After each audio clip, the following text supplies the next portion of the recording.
Hey, welcome to Tabletop Skirmish Games. I'm Lee, and in this video I'll show you how I made the blood-soaked wasteland bases for my Legions of Nagash Warcry Warband.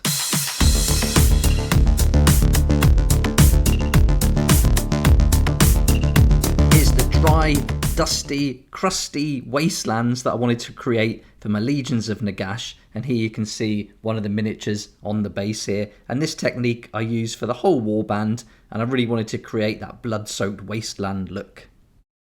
In this video I'll go through step by step how I used the Citadel Technical Paints to create this effect, and also some Vallejo model colours.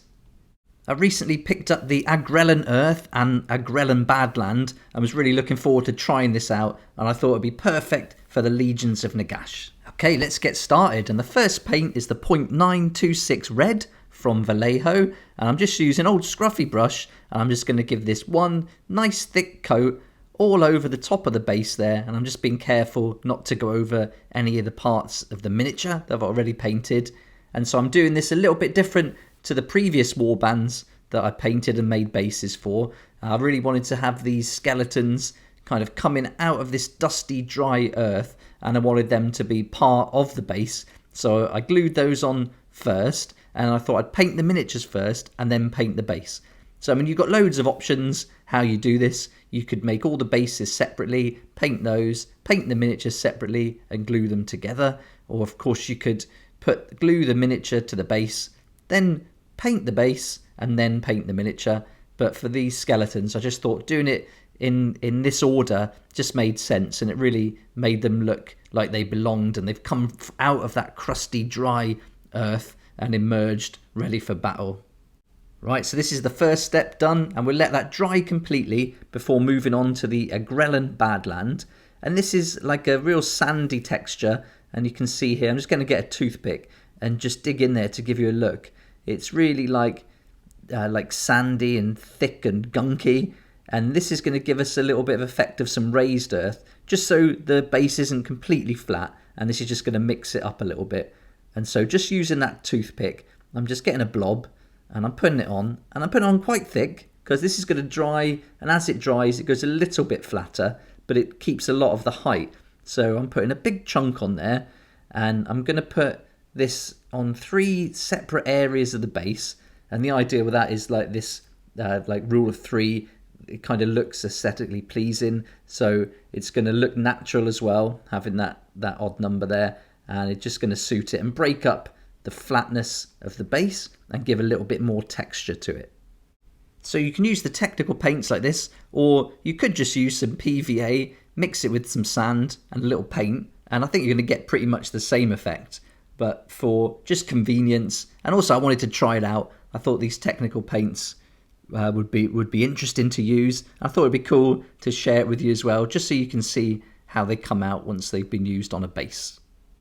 So there you go, you can see that we've got that now in 3 separate areas. I'm just breaking it up a little bit more with a little bonus blob next to that big one, and then we're going to move on now to the Agrellan Earth, and this is another technical paint, but this one's going to give us that Crackle effect that we want. And you can see here it's like just like a real thick paint to look at. And I'm using an old scruffy brush for this because I don't want to use a good one. And rather than painting it on, I'm kind of scooping a blob out and then just blobbing it on. And again, this is really thick. I'm putting this on really thick, and it tends to be the thicker you put it on, the bigger you get the cracks. But obviously it takes a bit longer to dry the thicker it goes on, but you do get some really nice effects. But I'm trying to vary the thickness across the base. And so where it meets those blobs that I've already put on before of the thicker technical paint, I'm going a little bit thinner as I get close to that. And then as I get further away, I'm increasing the amount that I'm putting down to get a larger crackle effect. And again, I'm being careful to avoid the model, but I'm not worried at this stage if any of this paint touches the feet or the parts of the model that are in contact with the base, because I want it to look like it's kind of sunken into the dust and crust, and as they're walking along, they're cracking that crust on the top that's built up over years, and then revealing the blood that's dried and soaked into the dry earth underneath.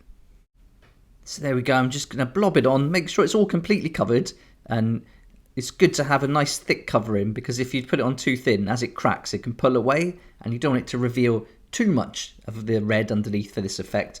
I wanted it to be nice and subtle, so I'm making sure I'm putting a big, thick coat of this technical paint all over.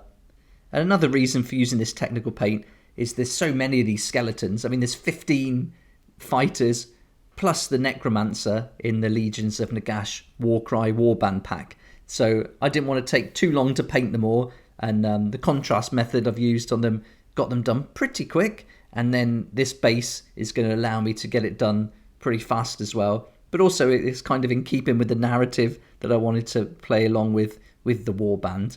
So it's worked really well, I think. And then using these two technical paints together, I'm going to get exactly the same colour, so they're going to match really well. So it doesn't really get much easier than this. We just put it on, and then nice and thick, make sure it's covered, and then we're going to let that dry. But I'll give it a coat around the rim there before we do that. So that's a 0.875 beige brown from Vallejo. And what I'm doing here is I've got a thick paintbrush, putting a bit of blue tack on the top, and I'm going to take my miniature and just gently pop it on there, and then I'm going to give the rim a nice paint, and that's going to clean it up and tidy that model up and really finish it off nicely. Ideally, I'd wait until that technical paint was 100% dry before I did this, but for the ease of the video, I'm just going to give it one coat now, and then once the paint is completely dried and the technical paint on top completely dried, I'll finish it off with a second coat around the rim, and then we'll be complete.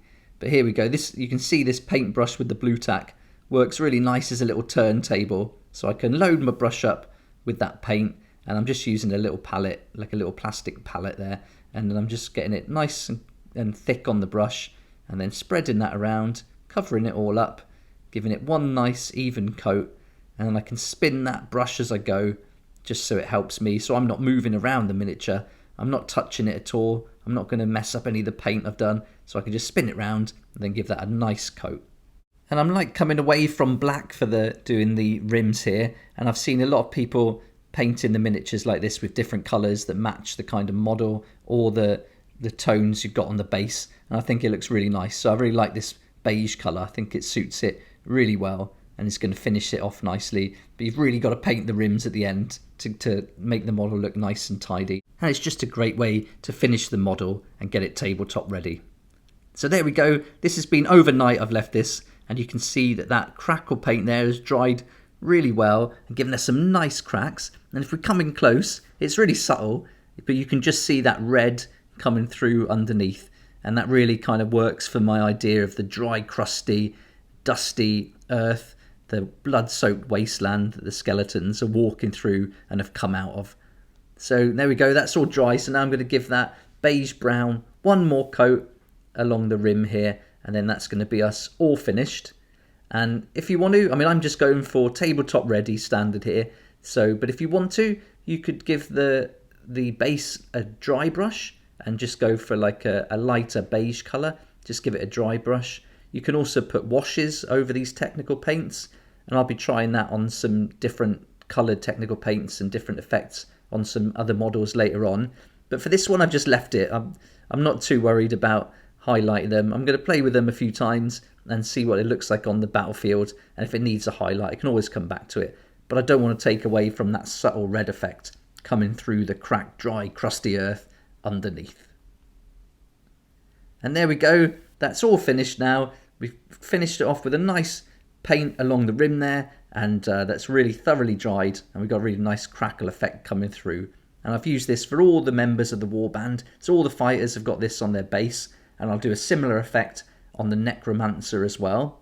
And if you want to see the videos on how to paint the Legions of Nagash, then they're all coming up this week, starting with the Skeleton Champion, so you'll be able to watch that today. And here he is, all finished, and again tabletop standard with contrast paints for all the Legions of Nagash. Let me know what you think about this method in the comments section below. I'd love to hear your thoughts. But I think these technical paints are really great. It's a nice, quick and easy way to get a tabletop ready standard with some nice effects.